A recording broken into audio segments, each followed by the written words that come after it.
It's pushing away the one person who truly cared, only to understand their value after they're gone. One of the most misunderstood dynamics in relationships appears when genuine emotional closeness begins to form. At the surface, it may look like indifference or lack of interest, but psychologically, something deeper is happening. Many avoidant women do not reject love because they dislike it. They reject it because real intimacy activates a sense of vulnerability they have spent years learning to suppress. When a man offers consistent affection, emotional openness, and stability, it creates a situation where emotional walls are no longer necessary. Yet for someone who has built her sense of safety around independence and emotional distance, those walls feel essential.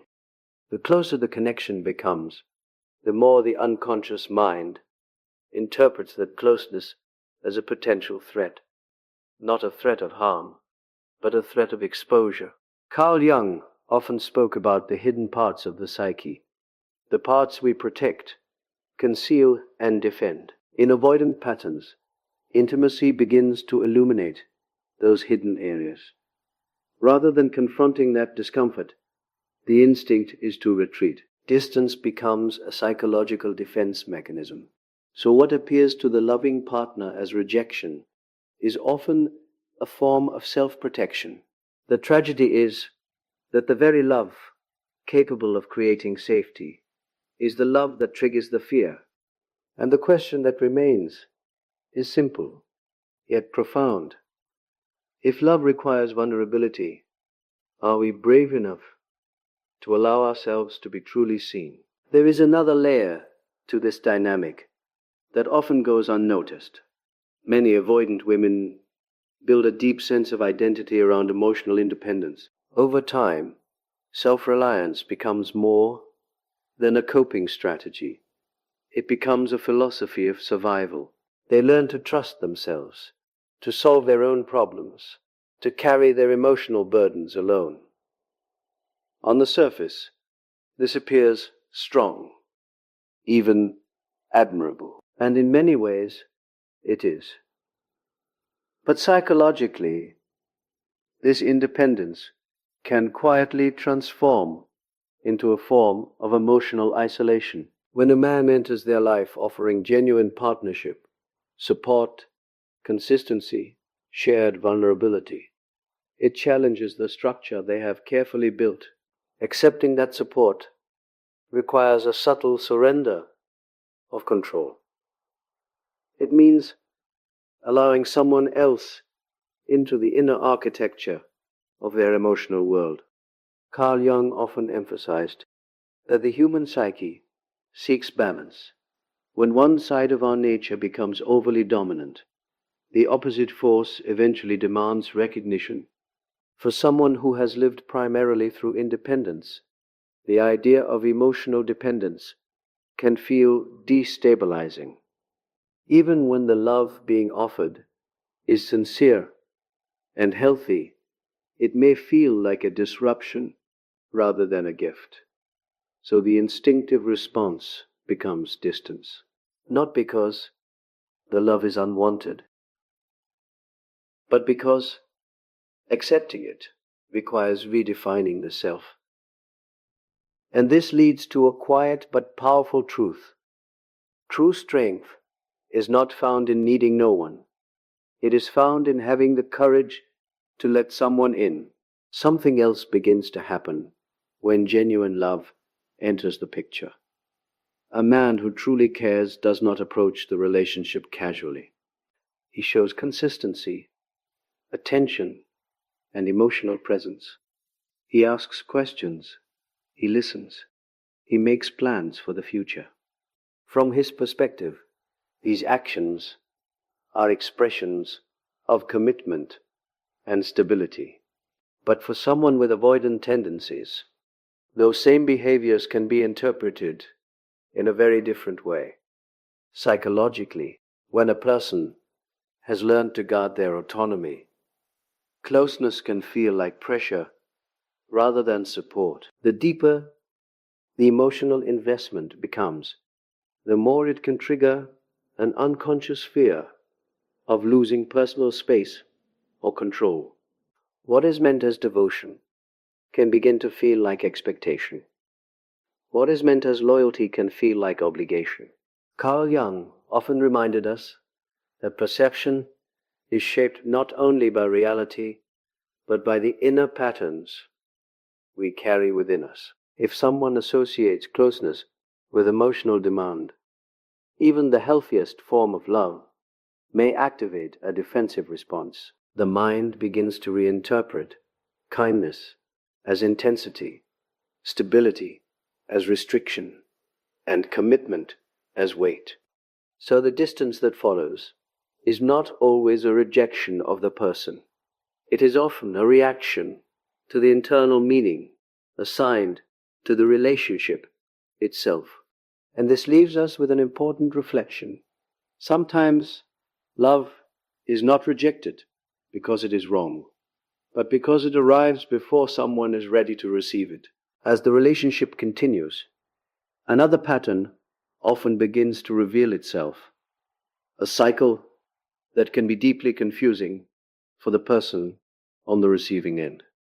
At times, the avoidant partner moves closer. She may show warmth, openness, even genuine affection. In those moments, the connection feels real and promising. The man who loves her begins to believe that the emotional distance is finally dissolving. But then, almost without warning, something shifts. As the relationship deepens and the emotional bond becomes more visible, the instinct to withdraw returns. Messages become shorter, conversations become guarded, and physical or emotional distance quietly reappears. What once felt close suddenly feels uncertain again. From a psychological perspective, this push-pull dynamic reflects an inner conflict rather than a calculated decision. Part of the psyche longs for connection, while another part fears the vulnerability that connection requires. Carl Jung often described the human mind as a place where opposing forces coexist, each seeking expression.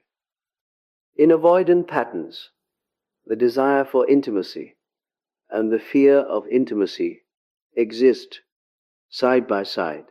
The result is a relationship that moves forward and backward at the same time, leaving both people emotionally disoriented. And the deeper truth is this: a relationship cannot find stability until the person caught between closeness and fear learns to choose connection over retreat. In many of these relationships, there comes a moment when the dynamic reaches its limit. The man who has tried to understand the distance, who has been patient with the uncertainty, eventually reaches a point where he can no longer continue the cycle, not out of anger, but out of self-respect. And when he finally steps away, something psychologically significant often happens. The emotional space that once felt comfortable suddenly becomes quiet in a very different way. What once felt like freedom now begins to feel like absence. Without the presence of the person who consistently showed care, the avoidant partner is often left alone with the reality of what that connection actually meant. Carl Jung spoke about the way consciousness often arrives through loss. When something is present, the psyche can take it for granted. But once it disappears, the mind begins to examine it with a clarity that was not available before. The emotional distance that once felt protective can begin to reveal its cost. This realization does not always come immediately, but when it does, it can be deeply sobering. The love that once felt overwhelming is suddenly understood as something rare and valuable. And that realization carries a powerful lesson. Sometimes we only recognize the depth of a connection after our fear has already pushed it beyond reach. At this point, an important question naturally emerges. Can this pattern ever change? The answer, psychologically speaking, is yes. But only when awareness enters the process. Human behavior often repeats itself, not because people consciously choose it, but because they are unaware of the forces shaping their reactions. The avoidant response to intimacy is rarely deliberate. It is a learned protection developed over time, quietly operating beneath the surface of conscious thought. Carl Jung believed that real transformation begins when what is unconscious becomes conscious. When a person starts to recognize their own patterns, when they notice the instinct to withdraw, the discomfort with vulnerability, the impulse to create distance, that moment of recognition becomes powerful. Awareness interrupts the automatic cycle. But awareness alone is not enough. It must be followed by a willingness to tolerate emotional discomfort. Intimacy will always involve risk, because being truly known means allowing another person to see the parts of us we normally keep hidden. Yet, this is also where genuine connection lives. Growth, then,